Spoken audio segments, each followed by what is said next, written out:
MQM Pakistan ने इतवार को कराची के फव्वारा चौक पर होने वाले धरने की सिक्योरिटी के लिए इंतजामिया को खत लिख दिया। इस पर हम बात करेंगे डॉन न्यूज़ के नुमाइंदे इमरान अहद खान से। इमरान, खत का मतन क्या है?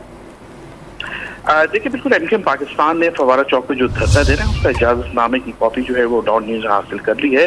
खत के मतन में कमीशन कराची से मुत्तहदा कौमी अवामी ने धरने की इजाजत मांगी है कि कमीशन कराची से मुत्तहदा ने फव्वारा चौक पे सिक्योरिटी और जरूरी इंतजाम की भी दरख्वास्त की। MQM पाकिस्तान जो है वो 12 फरवरी 2023 इतवार पे रोज बल्दियाती इंतखाबात के खिलाफ जो है वो एहतजाज का सिलसिला शुरू कर रही है फव्वारा चौक पे, जहाँ मुत्तहदा पाकिस्तान फव्वारा चौक ज़ैनब मार्केट के बाद एहतजाज करेगी। इसी हवाले से जो साबिक़ MNA है अब्दुल वसीम, उनकी जानिब से ये खत लिखा है और उनका ये कहना है कि इनकी सिक्योरिटी और दीगर जो वहाँ के मामलात हैं, ख़ास तौर पे क्योंकि बिल्कुल यहाँ पर मेन रोड है और इस रोड के साथ ही मुख्तलिफ 3 से 4 रोड जो है वो गुजरते हैं। इससे उनका कहना है कि यहाँ पर सख्त सिक्योरिटी के इंतजाम किए जाए, क्योंकि यहाँ पर धरना देखिए MQM का कहना है कि कई रोज तक वो यहाँ जी